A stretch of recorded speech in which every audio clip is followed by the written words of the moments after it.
जय हिमालय, जय भारत। हिमालय लोग यूट्यूब चैनल में आपका स्वागत है और मैं हूं डॉक्टर हरीश चंद्र लखेड़ा। इस बार बात करते हैं साइबर दुनिया में हिमालयी लोग। हिमालय क्षेत्र के लोग इंटरनेट और ये जो सोशल मीडिया आदि में किस तरीके से काम कर रहे हैं, क्या उनका दुनिया बदली, इसी बारे में बात करूंगा। और इस बात को शुरू करते हैं उत्तराखंड के लोक गायक स्वर्गीय जीत सिंह नेगी के खुदेड़ गीत से। यह गीत आपको अवश्य याद होगा, कम से कम उत्तराखंड के लोगों को। नेगी जी ने यह बहुत पहले गीत गाया था। इस गीत के शब्द थे, तू हुली बीरा ऊंचा ऊंचा डांडूमा, घसियारियों का भेषमा, खुद माँ तेरी सड़कों पर मी रून उछो परदेश में। अर्थात, हे बीरा, तू ऊंची ऊंची पहाड़ियों में अकेली होगी और मैं शहरों की सड़कों पर तेरी याद में रो रहा हूं। इस गीत को रचे कम से कम 4-5 दशक से ज्यादा बीत चुके हैं। तब से कई दशकों तक ऐसे ही खुदेड़ गीत रचे जाते रहे। खुदेड़ मतलब खुद, याद आना। खुद एक शब्द है पहाड़ी में। मसलम सौण का मैना बुए कल कराना है, ये ऊंची ऊंची डांडियों तुम निसे हो जावा, गुगती घुराने लगे मेरो मैते की, बड़ी बड़ी अगे आने लगे खुद मैते की। इस तरह के दर्जनों खुदेड़ गीत इस वेदना को व्यक्त करते रहे जो संपर्क और संवादहीनता के कारण पैदा होती रही। जब ये गीत रचे जा रहे थे तब उस कालखंड में पहाड़ में संपर्क के साधन नहीं थे। शादी ब्याह के बाद लड़कियां अपने मायके से संपर्क नहीं रख पाती थी। ऐसे में संपर्क का माध्यम रहबार यानी आने जाने वाले लोगों के माध्यम से भेजे गए संदेश ही रहते थे। रोजगार की तलाश में शहरों को गए लोग भी रहबार या चिट्ठी पत्री के माध्यम से ही संपर्क कर पाते थे। बाद में लैंडलाइन जैसे फोन भी आए। मोबाइल फोन के आ जाने के बाद से तो इन परिस्थितियों में भारी बदलाव आ गया। और इसके बाद सूचना क्रांति, जिसके तहत ब्रॉडबैंड यानी इंटरनेट के पहाड़ तक पहुंच जाने से सूचना के परंपरागत साधन लगभग ध्वस्त हो गए और पहाड़ी जीवन में लगभग क्रांति ला दी है। इससे हिमालयी लोगों के जीवन में भारी बदलाव आ गया। सीमा पर तैनात फौजी हो या महानगरों में नौकरी पेशा लोग, महिला या खुदेड़ गीत गाने की बजाय सीधे फोन करके या वीडियो कॉल के उनसे संपर्क कर लेती है।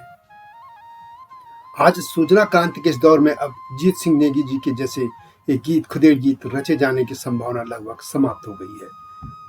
क्योंकि उत्तराखंड हो, हिमाचल हो, नेपाल हो, जम्मू कश्मीर हो या पूर्वोत्तर के राज्य, आज इन सभी जगहों पर इंटरनेट पहुंच चुका है। पहाड़ के लगभग सभी गांव, कस्बों और शहरों में बैठे लोग अब दिल्ली, मुंबई से लेकर देश दुनिया के किसी भी शहर में बसे अपने परिजनों से संपर्क कर सकते हैं। साइबर की दुनिया में हिमालयी लोग अब ग्लोबल विलेज का हिस्सा बन चुके हैं।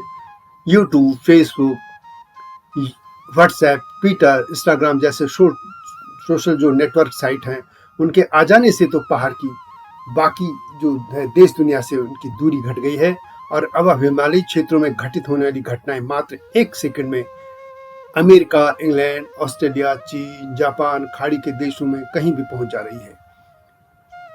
उत्तराखंड की बात करें तो इस प्रदेश के लगभग 1/3 आबादी देश दुनिया के विभिन्न शहरों में निवास कर रही है, पलायन कर चुकी है। 1 करोड़ पार कर चुके आबादी वाले उत्तराखंड के करीब 50 लाख लोग उत्तराखंड से बाहर हैं। अमेरिका, यूरोप, ऑस्ट्रेलिया समेत लगभग सभी महाद्वीपों में उत्तराखंडी लोग अपनी दमदार उपस्थिति बनाए हुए हैं।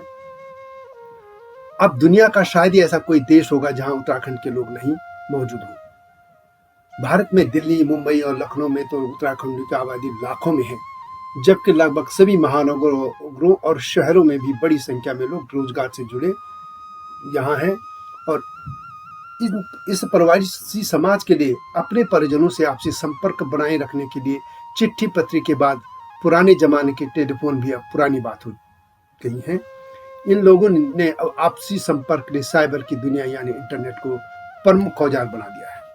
फेसबुक हो या ट्विटर या कोई अन्य सोशल नेटवर्क साइट, सभी जगह हिमालय के लोग, खासतौर पर उत्तराखंड के लोगों की दमदार मौजूदगी है। मामला यहीं तक सीमित नहीं है। आज उत्तराखंड के लोग अपनी वेबसाइट या और भी यूट्यूब चैनल को लेकर आज साइबर की दुनिया में दस्तक दे चुके हैं। इन पोर्टलों, साइटों, यूट्यूब चैनल आदि के माध्यम से उत्तराखंड की संस्कृति, इतिहास, रीति रिवाज, लोक जीवन, गीत संगीत, पर्यावरण, खान पान, बोली, भाषा, साहित्य आदि विषयों की जानकारी के साथ ही राजनीतिक, धार्मिक और सामाजिक घटनाओं की जानकारी तुरंत मिल जाती है। लोगों की समस्याओं व सरोकारों को भी इनके माध्यम से प्रमुखता से रखा जा रहा है। हालांकि जिस तरीके से बातें आनी चाहिए सामने वो नहीं आ रही हैं, फालतू की चीजें इनमें ज्यादा है और यही बातें संपूर्ण हिमालय पर भी सच बैठती हैं। खासतौर पर नेपाल की एक बड़ी आबादी उत्तराखंड या भारत में भी रहती है और अब वो संपर्क उनका और वो जो ये दूरी का था, संपर्क की जो समस्या थी वह मुश्किलें दूर हो गई है। 2011-12 के दौरान मैंने साइबर दुनिया में उत्तराखंड एक प्रोजेक्ट रिपोर्ट तैयार की थी, उसके भी अंश इसमें मैं दे रहा हूँ। उसमें एक और बात आई थी सामने कि उत्तराखंड की पहली साइट कौन थी, ये मैं अब आपको बताने जा रहा हूँ। माना जाता है कि उत्तराखंड को लेकर पहली वेबसाइट 7 समुंदर पार से आई थी। अमेरिका निवासी राजीव रावत की उत्तराखंड.org को ही पहला यह पोर्टल उत्तराखंड का माना जाता है। इसके बाद एक और पोर्टल उत्तराखंड पर आया था, परंतु इन दोनों की भाषा अंग्रेजी रही। उत्तराखंड राज्य बनने के कुछ समय पहले मार्च 2000 में एक और पोर्टल सामने आया, हमारा उत्तरांचल.com। वरिष्ठ पत्रकार गोविंद सिंह और जो अब प्रोफेसर हैं इसे लाए थे और इसमें समाचारों को छोड़कर बाकी सभी हिंदी में था।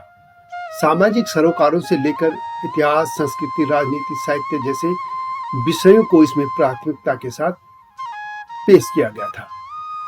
वास्तव में ही हमारा उत्तरांचल पोर्टल को हम उत्तराखंड का पहला पोर्टल कह सकते हैं, क्योंकि यह हिंदी में था। यह लोकप्रिय होने के बावजूद मात्र 6 साल के सफर ये कर पाया और इसके बाद 2006 में बंद हो गया। इस पोर्टल को लेकर डॉक्टर गोविंद सिंह ने कहा था कि लोकप्रिय तो था ही यह, लेकिन इसके लिए समय निकाल पाना कठिन हो रहा था। इसके अलावा वित्तीय कठिनाइयां भी सामने थी और तब पोर्टल चलाना महंगा सौदा था, इसलिए बेमन से बंद करना पड़ा। दरअसल तब उत्तराखंड राज्य की प्रक्रिया शुरू हो गई थी और उनका ये कहना था कि मन में बहुत जोश था और इस पोर्टल में सिर्फ न्यूज का हिस्सा अंग्रेजी रखा गया था, बाकी सभी विंडोज जो इसमें हिंदी में थे। इसके माध्यम से वे उत्तराखंड को साइबर की दुनिया में ले गए थे। इसके बाद और भी कई पोर्टल आए और 2010 में जो आया हिमालयी लोक.com वो आज भी चल रहा है। यह मैंने शुरू किया था और सीमित साधनों के बावजूद यह हिमालय लोक.com जो है वो हिमालय क्षेत्र के जनजीवन, इतिहास, संस्कृति, धरोहर, सरोकार आदि की जानकारी देश दुनिया को दे रहा है। उत्तराखंड को लेकर अब सैकड़ों पोर्टल सामने हैं और साइबर दुनिया में के और भी जो जितने भी सोशल मीडिया के प्लेटफॉर्म है उनमें ये लोग उत्तराखंड के ही हैं और इसके यही बात पूरे संपूर्ण हिमालय पर ठहरती है, उन पे सच साबित होती है, क्योंकि पूरा हिमालय को अब साइबर दुनिया में देखा जा सकता है। लेकिन हिमालय को लेकर जिस तरह की चीजें आनी चाहिए थी वह नहीं आ रही है। इसके लिए और भी लोगों को सोचने की जरूरत है। तो यह थी हिमालय क्षेत्र, विशेष तौर पर उत्तराखंड की साइबर दुनिया की यात्रा की गाथा। यह वीडियो कैसे लगी कमेंट में अवश्य लिखें। चैनल पसंद आए तो लाइक और सब्सक्राइब करके नोटिफिकेशन की घंटी भी अवश्य दबा दीजिए, जिन्होंने अब तक ऐसा नहीं किया है। आप जानते हैं कि भारत के स्कूल कॉलेज के पाठ्यक्रमों की पुस्तकों में हिमालयों को लेकर बहुत कुछ नहीं है। विशेष तौर पर इतिहास की पुस्तकों के पन्ने तो मल्लेच्छों के रक्त रंजित इतिहास से भरे पड़े। इसलिए हिमालय क्षेत्र के इतिहास, लोक भाषा, संस्कृति, कला, संगीत, धरोहर, सरोकार आदि को देश दुनिया के सामने रखने के लिए हिमालय लोक चैनल और हिमालय लोक वेबसाइट लाए गए हैं। वीडियो अच्छी लगे तो शेयर भी अवश्य कीजिएगा और इसके टाइटल सॉन्ग हम पहाड़ोला और अंतिम गीत नदियों की गीत को भी सुन लेना, इसी चैनल में है मेरे लिखे। समाचार विश्लेषण पे भी हमारे चैनल संपादकीय न्यूज को भी अवश्य देखिएगा। अगली वीडियो की प्रतीक्षा कीजिए, तब तक जय हिमालय, जय भारत। हिमालय पे पेड़ हो तो गीत गाएंगी नदियाँ, गीत गाएंगी नदियाँ। पेड़ों पे चिड़िया है तो गीत गाएंगी नदियाँ, पेड़ों पे चिड़िया है तो गीत गाएंगी नदियाँ। माँ की लोरी जैसे होते हैं नदियों के गीत।